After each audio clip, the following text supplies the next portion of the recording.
menjadikan penjajah bermaharajalela. Kita halau mereka dari negeri kita. Jangan jadi bangsa yang dais. Ayo, bangun! Sama-sama kita berjuang.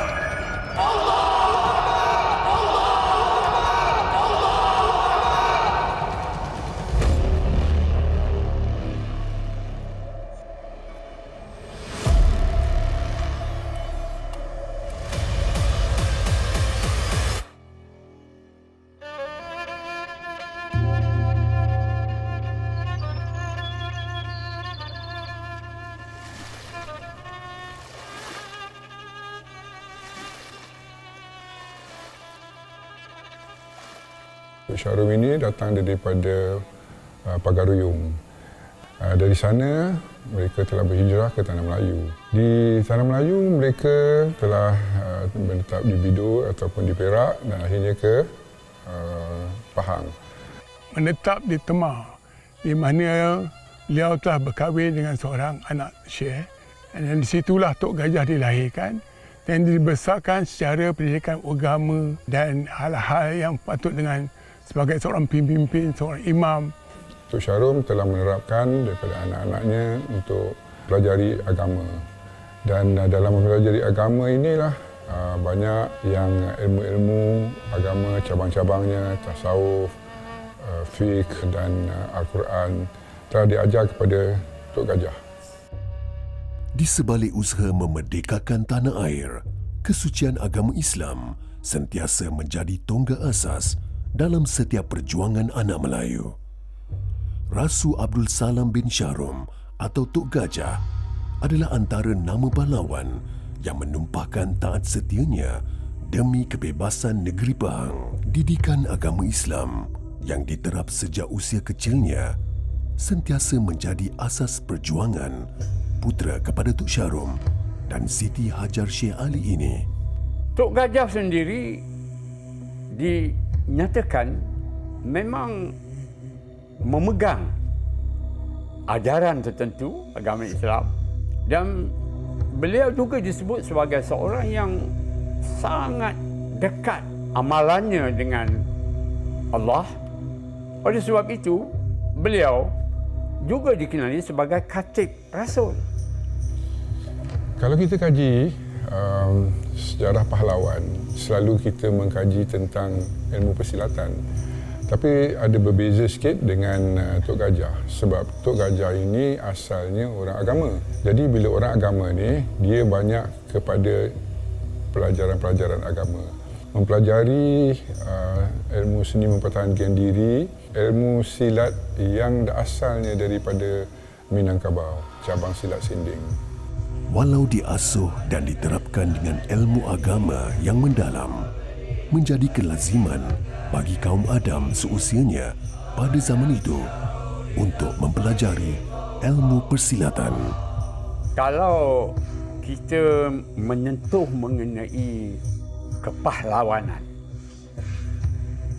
bukan saja di Pahang, misalnya di Perak, Datuk Sagor, Pandak Lam, sahabat ikrab Datuk Sagor, memang kedua-duanya pendekar. Dan memang ada ilmu persilatan yang mereka tuntut pada waktu itu. Bergantunglah kepada jurus masing-masing. Atas kehandalan dan keampuhan ilmu persilatannya, Tok Gajah menjadi antara individu yang membantu Sultan Ahmad Muazzam Shah diangkat sebagai Sultan Pahang yang pertama. Sejak itu, beliau digelar sebagai Orang Besar Raja Pahang, gelaran bagi orang kesayangan istana yang bukan berdarah bangsawan. Tok Gajah atau juga dikenali sebagai Imam Perang Indra Gajah, nama tubuhnya Rasul, adalah di antara tokoh atau orang besar Pahang yang rapat dengan baginda Sultan Ahmad Muazzam Shah. Walaupun Tok Gajah ini bukan tergolong dalam kelompok orang besar berempat, berlapan, 16 atau 32, beliau dianugerahkan gelaran sebagai orang besar raja. Tok Gajah diberi kawasan untuk mentadbir, iaitu Pulau Tawar. Di atas perkenan baginda Sultan juga, kekuasaan Tok Gajah ini memasuki daerah Budu, Kampung Budu. Di usia muda, Tok Gajah yang turut digelar Khatib Rasul disegani sebagai seorang ulama dan menjadi rujukan dalam bidang agama. Selain pengenalan sistem cukai oleh pihak British yang mengganggu ekonomi pembesar dan masyarakat Melayu, campur tangan dalam hal adat Melayu dan agama Islam juga menjadi faktor kebangkitan penentangan Tok Gajah dan pasukannya serta pembesar Pahang yang lain terhadap penjajahan kuasa asing. Sebab yang kita sebutkan penentangan ini adalah kebangkitan jihad pahlawan, bukannya pemberontak, sebab ada bersandarkan dengan sokongan agama. Buktinya adanya pelibatan Tengku Paluh sebagai kekuatan rohani. Sebab kita sedia maklum Tengku Paluh mempunyai peranan yang penting. Beliaulah obor semangat jihad, cuba membebaskan Pahang daripada penjajahan British. Itu salah satu petunjuk yang penting. Apa-apa perjuangan dalam memerdekakan negeri perlu ada elemen agama di situ. Penglibatan Imam Perang Rasul dalam siri menentang penjajah di negeri Pahang secara terbuka bermula dengan serangan di Lubuk Terua pada Disember 1891 hingga April 1892. Walau terpaksa berundur seketika ke Kelantan dan Terengganu, para pemimpin pahlawan Pahang kembali ke Pahang untuk membebaskan negeri itu daripada jajahan British. Perang Jeram Ampai pada Jun 1894 menyaksikan pasukan Tok Gajah dan pahlawan Pahang menawan kubu British di sana.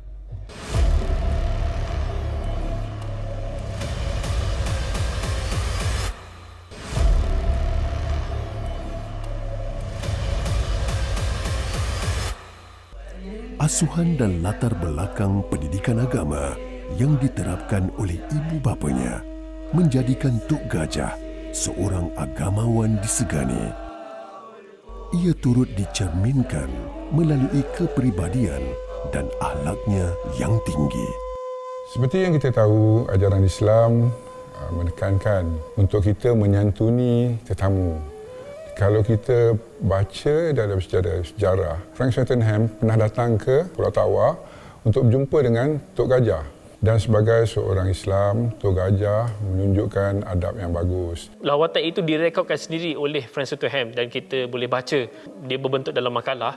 Swettenham mencatatkan bagaimana akrabnya dan begitu mesra santunnya Tok Gajah melayan lawatan daripada Swettenham daripada Air Tawar ke Kota Gelanggi. Habis lawatan Frank Swettenham di Pahang itu, Swettenham memberi satu hadiah kepada Tok Gajah sebagai tanda penghargaan. Kalau you baca dalam buku, Frank Swettenham memberikan golok perak kepada Tok Gajah. Dan ini menunjukkan mereka itu akrab. Biarpun membantah campur tangan asing dalam pentadbiran di bumi Pahang, Tok Gajah pada mulanya cuba mengambil pendekatan diplomasi sebelum melakukan penentangan secara terbuka. Pertama, Tok Gajah melakukan bantahan secara bertulis dan bukan sekadar bantahan tetapi memberi cadangan idea alternatif kepada pihak penjajah British untuk melaksanakan pentadbiran di negeri Pahang. Misalnya, apabila dasar awal ekonomi di British itu tidak disenangi, bukan sekadar dalam kalangan pembesar, malah juga dalam kalangan masyarakat, Tok Gajah mengemukakan cadangan makanan menggantikan wang. Jadi itu salah satu petunjuk penting Tok Gajah dalam membuat bantahan diplomasi. Kemudian apabila saluran-saluran diplomasi ini tidak dipenuhi oleh British, barulah adanya bantahan secara terbuka. Ini yang kita sebut sebagai kebangkitan jihad pahlawan, bukannya pemberontakan. Sebelum berlakunya peperangan di Jeramampai, Tok Gajah yang berlindung di Terengganu sempat berguru dengan ulama di sana, Tok Kupaloh. Selain pada keris, mereka menggunakan lemik, parang, buluh rembung dan mungkin senapang. Mungkin dia dapat daripada Sikh. Dia dah tahu cara menggunakan senapang. Jadi itulah senjata yang ada oleh pendekar-pendekar Pahang. Selain pada amalan-amalan yang kata ilmu kebal ke, itu memanglah banyakkan pahlawan ada ilmu kebal. Tidak diceritakan tentang amalan batin dia, tetapi kita tengok sebagai ketua tak pernah cerita yang beliau tercedera ataupun luka, seolah dia ada amalan yang susah untuk dikalahkan. Kerana dia seorang ulama dan orang yang alim dan warak. Kalau orang telah buat amalan yang tinggi macam Datuk Bahman, hakikat dan marifat, mereka ada ilmu batin yang kita tidak dapat mengalahkan mereka, kerana mereka berdoa dengan Allah Ta'ala dan Allah akan menolong mereka untuk mengalahkan musuh-musuhnya. Persiapatan zaman diorang meliputi agama Islam, tidak menggunakan makhluk halus ataupun benda yang melanggar syariat Islam. Semangat jihad fi sabilillah yang diterapkan oleh Tok Kupaloh mendorong pahlawan Pahang ini untuk terus berjuang kerana agama. Ya anak-anakku, untuk apa kita bersilat? Kita bersilat bukan untuk hebat. Sebab kehebatan itu milik Allah Subhanahu wa Ta'ala. Dan kita berjuang bukan untuk menang, tapi semata-mata kerana mencari keredaan Allah Subhanahu wa Ta'ala.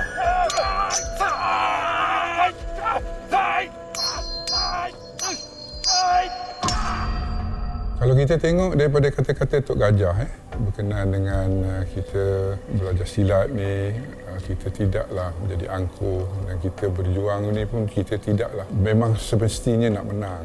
Sebab kita tengok apa yang Tok Gajah terapkan kepada pasukan-pasukannya adalah lebih kepada ilmu tasawuf, ilmu mengenal Allah. Dia mengatakan apa yang kita belajar ini adalah ilmu Allah. Ilmu Allah ini kita tidak boleh ambil hak Allah, tapi kita pinjam saja hak Allah. Dan dengan itu, dengan izin Allah, kita belajar dan kita pandai. Dan juga untuk mendapat kemenangan bukannya satu benda yang kita tetap boleh dapat, tapi kita berjuang dengan keikhlasan. Apabila agama, bangsa dan negara kita telah dicabar, maka di situlah Ulu Balang ataupun pahlawan-pahlawan ini berjuang. Walau pihak British berjaya menawan kembali Jeramampai pada Jun 1894, pihak penjajah ini tidak berjaya menangkap Tok Gajah serta para pejuang Pahang yang lain. Ini menjadi salah satu bukti kehebatan perjuangan mereka dalam mempertahankan bumi Pahang. Dalam kes pejuang Pahang ini, Pahaman, Tok Gajah, Mat Kilau dan juga orang besar lain, termasuk juga pengikut-pengikutnya, memang dikenali pandai bersilat atau pendekar. Jadi dalam hal ini, kebolehannya ini yang dikaitkan dunia pun ada, akhirat pun ada.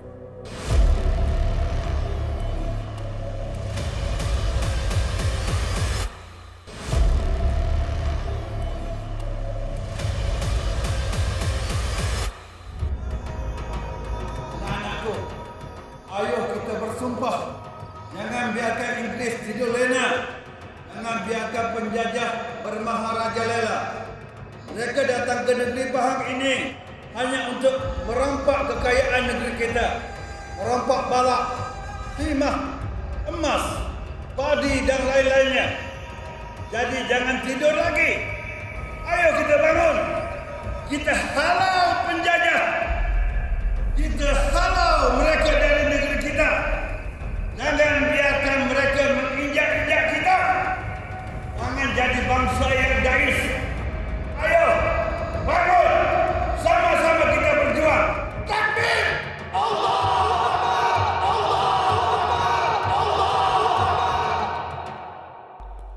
Campur tangan pihak British di Pahang bermula setelah perlantikan Residen Pahang yang pertama, J.P. Roger, pada 1888. British melarang para pembesar di negeri itu untuk mengutip cukai yang mana telah mengganggu sumber pendapatan mereka. Tok Gajah juga merasa tidak puas hati apabila British terlibat dalam pentadbiran Pahang. Khususnya apabila penglibatan British itu mereka menubuhkan Majlis Mesyuarat Negeri.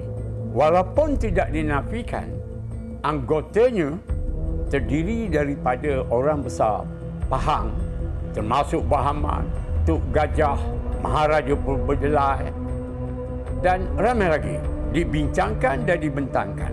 Tetapi yang mengepalai atau menjadi pengerusi Majlis Mesyuarat Negeri itu adalah Residen British, J.P. Roger.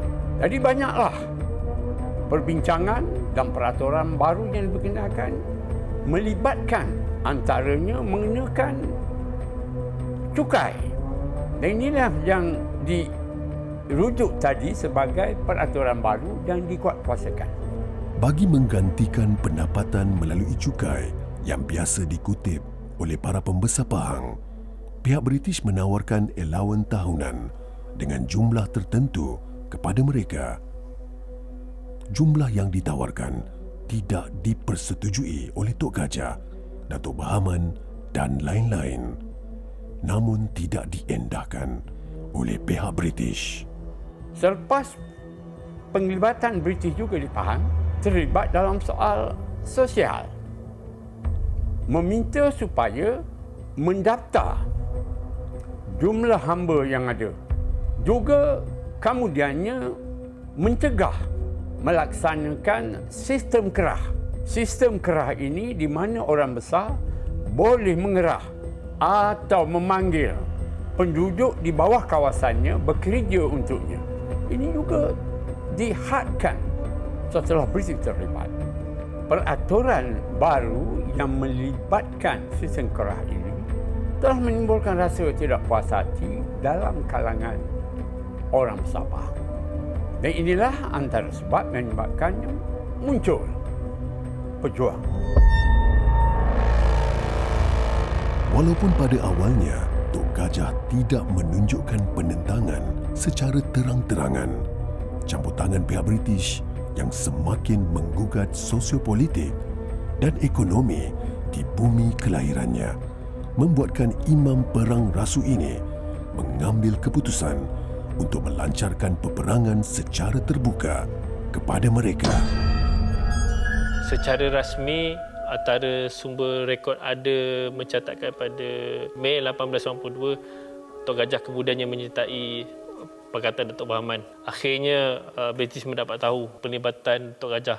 Sebab kita kena ingat, sebelum itu ada beberapa siri Tok Gajah ada menyertai pemburuan Datuk Bahaman oleh British. Namun selepas beberapa ketika, khususnya pada Mei 1892, Tok Gajah menyertai secara rasmi pasukan Datuk Bahaman untuk melawan pula British. Dan sejak itu dah Tok Gajah menyertai beberapa siri penentangan di Pahang, termasuklah penentangan di Kampung Budu.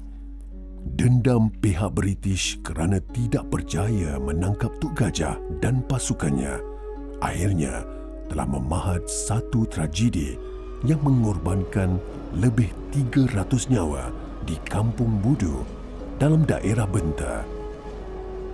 Pada 7 Ramadan 1313 Hijrah, kampung itu diserang dan dibakar oleh tentera British.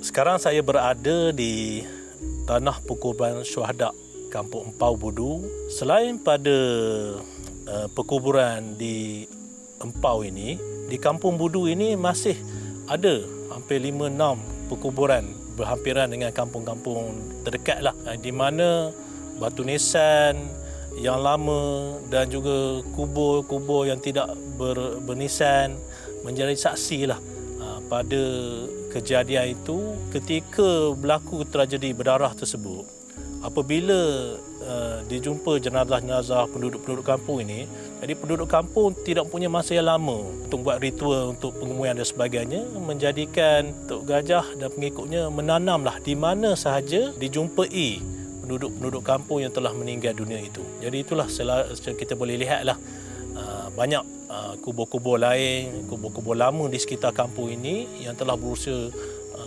ratusan tahun seperti yang saya cakap tadilah.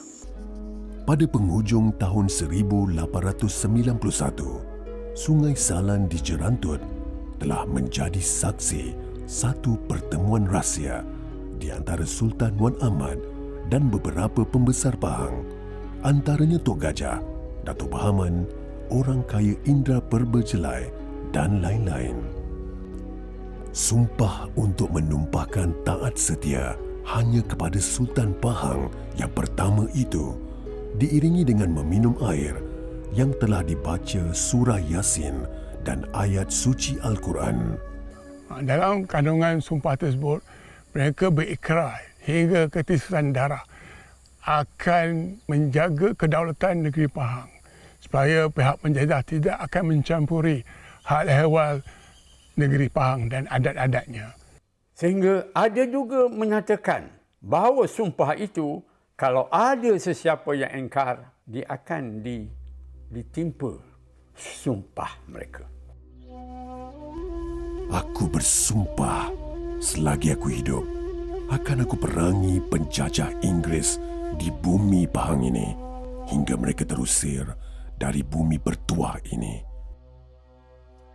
Aku bersumpah akan mendidik dan melatih anak-anakku termasuk Muhammad, Mat Kilau menjadi para pendekar terbilang dan berjasa kepada tanah air. Aku bersumpah akan melatih sebaik-baiknya Mat Kilau dengan segala ilmu pendekar yang ada. Aku bersumpah akan melatih ribuan pejuang perkasa guna memerangi penjajah Inggeris keparat. Aku bersumpah tidak akan membiarkan begitu saja bumi Pahang diinjak-injak sesuka hati oleh penjajah Inggeris keparat. Biar peluru menembusi dadaku, aku tetap berjuang hingga ketetisan darah terakhir.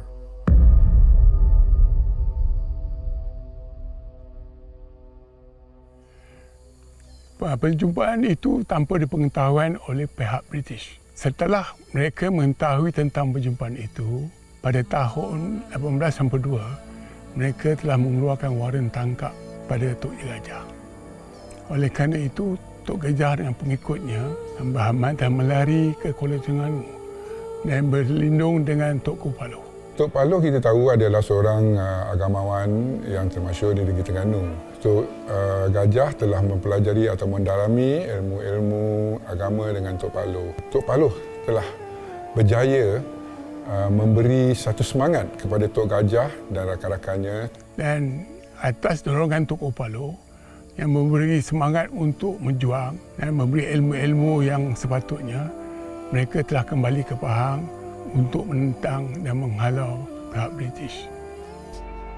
Berikutan peristiwa sumpah taat setia kepada Sultan Ahmad di Sungai Salan, penglibatan putera baginda dalam peperangan yang menyebelahi pihak British mengganggu tekad pahlawan-pahlawan Pahang itu untuk menumpaskan pihak penjajah. Tok Gajah bersama-sama dengan Bahman mengambil tindakan, antaranya melakukan serangan ke atas pasukan British yang dihantar untuk mengejarnya. Satu perkara yang sangat perlu dikongsi di sini. Oleh kerana dalam pasukan British itu terdapat satu pasukan yang dipanggil pasukan Sultan. Antara yang memimpin pasukan Sultan ini ialah putera Sultan Ahmad Pahang, Tengku Ali. Jadi oleh sebab itu, apabila bertembung pejuang Pahang dengan pasukan Sultan ini, lebih banyak pasukan pejuang Pahang berundur. Sebaliknya, kalau bertembung dengan pasukan tentera sepoi, pertempuran akan berlaku.